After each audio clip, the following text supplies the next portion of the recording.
Jadi sebetulnya, maaf ya, ini sampai sini saja kalau kita mau tarik dalam dunia kita. Nggak ada alasan nggak bisa ibadah.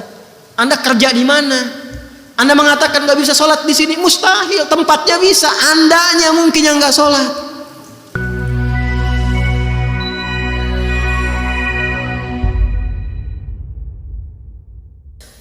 Kalimat pembukanya sama. Di Al-Hijr ayat 28, wa idh qala rabbuka lil malaika. Di Al-Baqarah ayat 30, wa idh qala rabbuka lil malaika. Bedanya apa? Kalau di Al-Hijr ayat 28 proses penciptaannya dari tidak ada menjadi ada. Yang di Al-Baqarah ayat 30 adalah proses menerangkan fungsinya di mana dia berkehidupan. Wa idh qala rabbuka lil malaikati inni ja'ilu fil ardi khalifah. Paham? Dan ketika Allah Subhanahu wa taala menyampaikan, memviralkan, ingat Muhammad SAW ketika Allah memviralkan, menyampaikan kepada malaikat dan kalangan sementara jin yang ada pada masa itu, aku akan memberikan tugas, memberikan fungsi pada manusia yang telah tercipta ini. Jadi menjadikan atau memberikan fungsi pada sesuatu yang telah tercipta itu disebut bahasa Arabnya dengan nama ja'ala. Tadi apa fungsi spidol? Menulis ya. Oke, maka saya katakan inni ja'ilunil qalama, ya, misalnya alatan lil kitabah. Saya akan menjadikan spidol yang ini, ya, yang ini sebagai alat untuk menulis. Wa inni ja'ilun hadzal qalama ramyan lin nu'as. Sedangkan spidol yang ini aku jadikan sebagai wasilah untuk melontar yang ngantuk. Oke? Nah, sekarang di Al-Baqarah ayat 22 itu khalaqa atau ja'ala? Ja'ala. Karena nanti kalau kita ngaji tafsir, ada yang menjelaskan makna ja'ala itu dengan khalaqa. Ya kan? Yang dimaksud di sini penekanannya, alladzi ja'ala lakumul arda firasya. Tempat yang akan digunakan oleh manusia beribadah itu tempatnya di mana? Ardun. Sekarang bagi kita bumi. Nah, supaya kondusif bumi ini digunakan atau tempat ibadah ini nyaman digunakan, maka sebelum kita diciptakan, ya, nanti ayat 29 menjelaskan itu.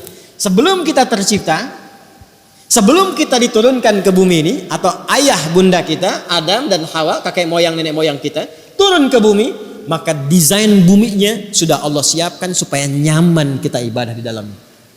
Dalam bahasa Arab, sesuatu tempat yang nyaman untuk dipijak, untuk tiduran, untuk sandaran, untuk lompat-lompat, untuk enak di situ ya, macam-macam, itu disebut dengan firash namanya. Ini firash artinya sesuatu yang nyaman, ya. Nyaman diapakan? Ya nyaman untuk diinteraksikan, mau dipakai tiduran enak, dipakai duduk-duduk enak, pakai bercanda enak, guling-gulingan enak, lompat-lompat enak. Karena itu kasur bahasa Arabnya firash. Coba saya tanya, tidur enak gak di kasur? Enak. Guling-gulingan enak? Lompat-lompatan enak? Ada anak kalau naik kasur lompat-lompat kan? Ya kan? Saking enaknya dia nggak mau dilarang kan? Ya kan? Nah, itulah firash. Rahmat Allah kepada kita saking luasnya menjadikan setiap tempat yang kita pijak untuk ibadah itu di bumi ini itu didesain dengan nyaman. Jadi sebetulnya nggak ada alasan untuk gak ibadah, karena semua tempatnya disiapkan untuk ibadah. Makanya Nabi kan sangat viral mengatakan ju'ilatil ardu li wa li ummati masjidan tahura. Ya, kita itu dapat hadiah dari Allah, kata Nabi, dijadikan di seluruh bagian bumi itu sepanjang dia suci dan baik, itu dijadikan tempat yang nyaman untuk ibadah. Masjid tempat sujud yang suci. Ya. Jadi sebetulnya, maaf ya, ini sampai sini saja kalau kita mau tarik dalam dunia kita. Nggak ada alasan nggak bisa ibadah. Anda kerja di mana? Anda mengatakan nggak bisa sholat di sini, mustahil. Tempatnya bisa, andanya mungkin yang nggak sholat. Anda tidak harus menunggu ada musola di kantor, karena space kantor itu masih dimungkinkan untuk sujud. Apa nggak mungkin di situ berpikir, kok bisa mencari dunia bisa nyaman, untuk ibadah nggak nyaman? Padahal Anda pulang kepada Allah tuh pengen nyaman. Ya kurang apa Allah pada kita? Tempatnya dibuat nyaman untuk ibadah, ketentuannya diberikan, jaminannya dijaminkan, Ya, tupoksinya jelas, contohnya diwujudkan, orangnya ada mencontohkan pada kita, ilmunya terjaga, nggak ada celahnya kita untuk mengelak.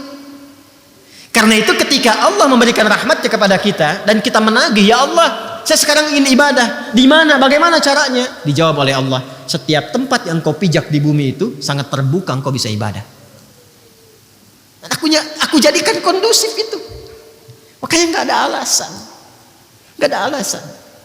Tinggal persoalannya manusianya mau atau tidak.